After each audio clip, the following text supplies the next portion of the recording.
Shalom and greetings, everybody, to all of you around the world. I am actually reporting from a hospital here in the Midwest of the United States. So the big news story this week is about the acceleration in the release of the Israeli hostages, basically wrapping up the first phase a little bit ahead of schedule.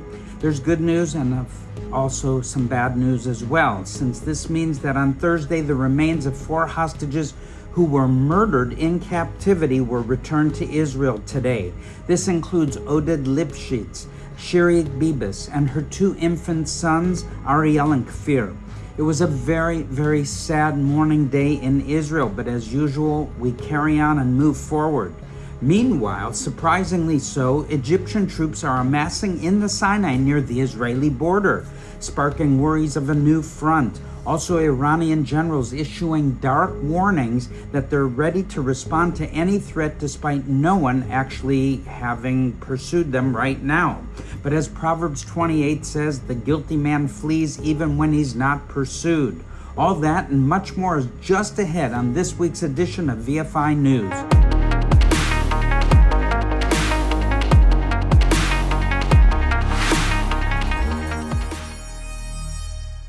Well, friends, as I said in the introduction, the big story this week is that the schedule for releasing Israeli hostages has been sped up, probably as a result of prompting from United States President Donald Trump. I think sometimes people get an idea of what he wants and they think maybe they'd better do it before he changes his mind and decides he wants them to do which they like something even less. Well, that can be a good thing and it can also be very problematic, depending on the circumstances, but in this case, it is working to Israel's advantage. Now, just take a step back and review the situation with me. The original plan for the ceasefire was that in Phase A, or the first part, which is what we are still in, a few hostages were set to be released by Hamas every week. This was to be accompanied by several concessions on Israel's side, including the IDF withdrawing slowly from certain previously agreed upon positions inside the Strip, allowing the residents of the northern part of the Strip to return to what's left of the cities there. It also included a large increase in the amount of humanitarian aid Israel would be letting into the Strip, even though everyone knows that Hamas steals most of this aid and there's no one that can stop them. In fact, they just resell it anyhow to their population. They take the best stuff for their own people, and they also use some of it to bribe young men who have no other way of feeding themselves or their families to join their ranks. And whatever is left over, as I said, they sell to the general population at outrageous prices. The plan, according to IDF intelligence, is to use this money they're making from selling food to starving people to buy weapons and ammunition on the international black market and smuggle it back into Gaza so they can use it in a future conflict with Israel. I hope this stops. I hope the people wake up. Well, evidence also emerged this week that Hamas leaders have stolen large amounts of aid and money that was meant for the Palestinian population and funneled it through USAID, an agency that's been in the news a lot over the last few days. That, I think, is not a coincidence because there's been all kinds of corruption and nonsense linked to USAID in many countries around the world, and it shouldn't surprise anyone that this was also happening in Gaza, along with UNRWA, or no longer UNRWA or UNRWA.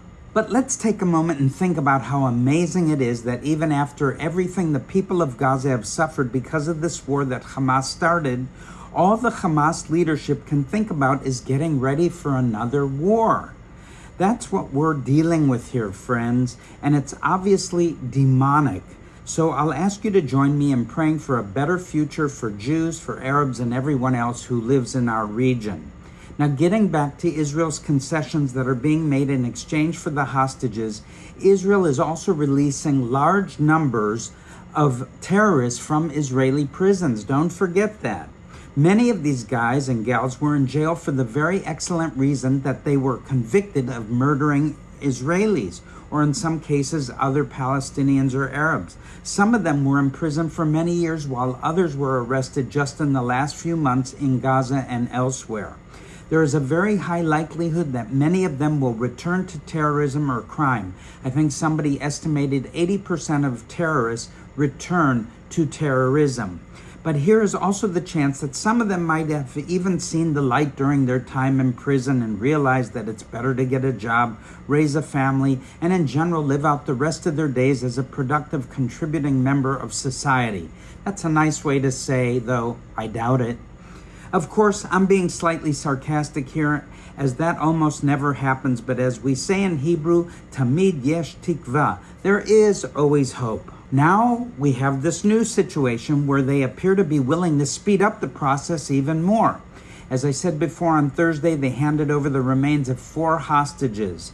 They're saying they'll release all 6 remaining live hostages from the first phase on Saturday, and they're planning to hand over the remains of the last 4 next Thursday.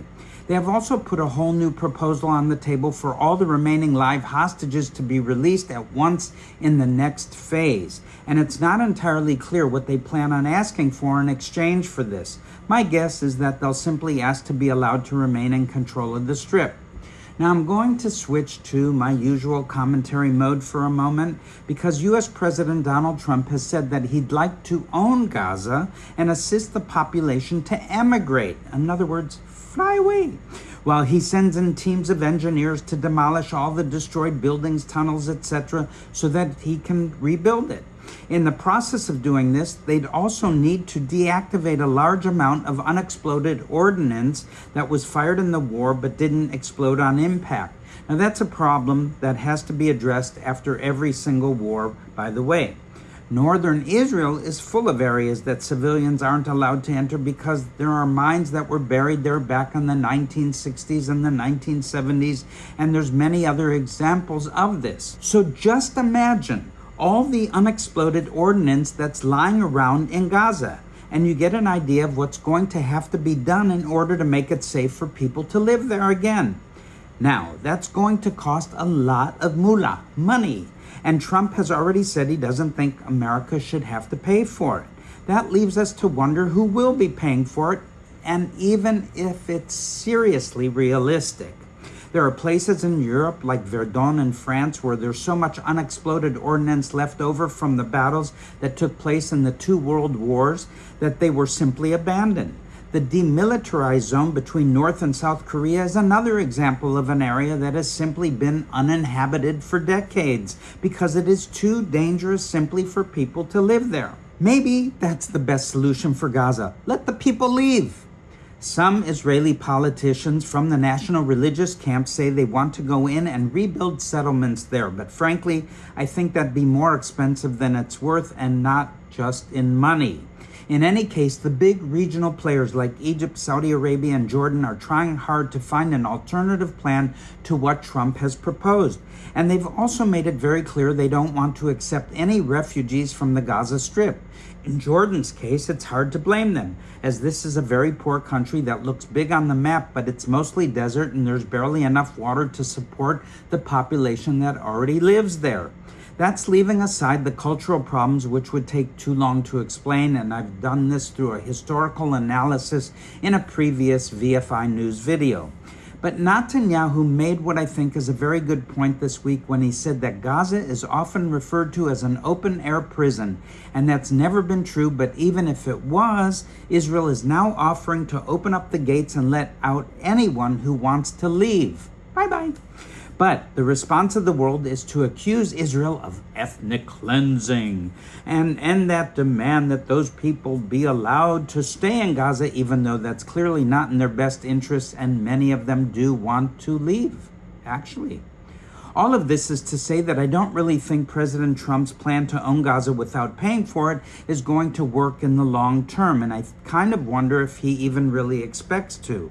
I think it's more likely that he put that plan out there to force the Arab states to come up with something else, which they're probably still likely to end up paying for themselves. Now that we've spent around 60% of the time we have for this week's report talking about the Palestinians, let's take a look at some of the other challenges that Israel is truly facing. I mentioned before that the Egyptians are determined not to take in any refugees from Gaza, and they're not kidding around about that. The al-Sisi regime in Cairo has gone so far as to deploy several tens of thousands of infantry and dozens of tanks to northeastern Sinai near the border with Israel.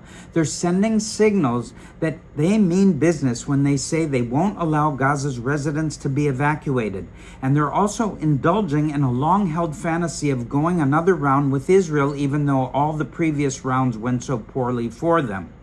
Most serious analysts doubt that Egypt is truly prepared to go to war with Israel, and there's all kinds of very excellent reasons for them not to.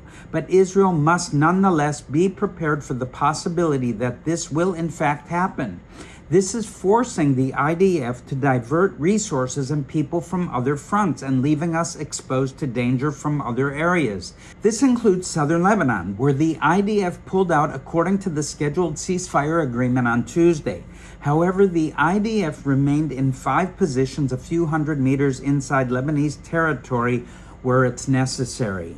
This was done in coordination with the Americans and with the understanding that this is only a temporary arrangement until the Lebanese National Army can take full control there. These guys are giving us some good news in recent weeks, bravely standing up to Hezbollah and even telling Iranian planes they're not welcome to land in Beirut at the international airport because they're probably smuggling in weapons and cash for Hezbollah. Now, Hezbollah's supporters didn't like that, and they've been rioting for days on the roads leading to the airport, but the LNA and the police are not backing down in the face of this rioting. And I think they deserve a big bravo for manning up and taking back their country. Iran and Hezbollah have been acting like they own the place for decades now, and I, for one, am very glad that these guys are being cut down to size and put in their rightful place by the rightful owners of Lebanon. It's about time. I say that for their sake as well as for Israel's sake, as it's good for us too. Now, I'll just briefly mention the situation in Syria, which I think can best be described as stable instability. It's not getting worse there, but it's also not getting better. This very important country is a just barely governed space. The regime more or less controls the cities in the western provinces near the coast and the roads that link these cities. But there are large areas of countryside outside the cities, especially in the eastern desert region, which are basically the Wild West. Israel has no choice but to monitor these areas to make sure no threats come at us from there. And you can be sure the Iranians are looking for opportunities to set up shop in these areas so that they can threaten us. Well, that brings me to Iran, my favorite subject, which is falling apart at home, insists on continuing to pursue its regional agenda, and threatens Israel and the moderate Sunni states. It's still trying to smuggle weapons and missiles to the Houthis in Yemen, and in recent days, senior Islamic Revolutionary Guard Corps generals have taken turns beating their chests and talking tough about how they're ready to crush Israel if we make one wrong move, and so on and so forth. They've been talking like this for a long time, and as always, I like to say talk is cheap, especially in the Middle East. Be that as it may seem, my friends, we're almost at the end of this week's episode and report, but I'll give you some traditionally good news to wrap up with. I want to ask you to visit our website, visionforisrael.com, and click on the Projects tab. I hope I've made it clear to everyone in my reports on our videos that Israel is still in great danger and needs our support. Although we've had great success against many of our enemies in this war, there are still a lot of people in this region who would like to get rid of us. I haven't even mentioned the ongoing tensions with Turkey, which has a very large and powerful military and has become very hostile to Israel in recent years. That is just one of the many reasons Vision for Israel is continuing to provide safety shelters to communities all over the country, as well as training and equipment for medical first responders, firefighting crews, community civil defense teams, and more.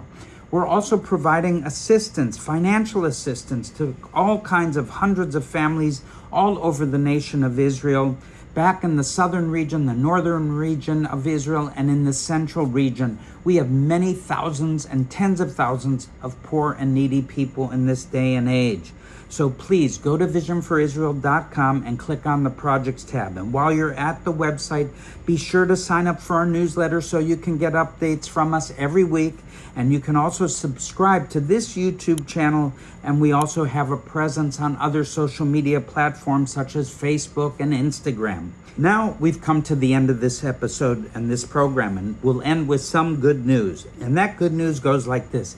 Israel's economy grew by 1% in 2024. Well, it's not great, and it's nowhere near what's needed to sustain a population of over 10 million citizens, plus another 500,000 or so people who are here on some kind of long-term residency situation. But let me tell you what, it's better than a contraction. And sometimes you got to take your good news where you can find it. And that's why I'm bringing you good news and the real news from Israel via the United States this week. God bless you and shalom. I love you all.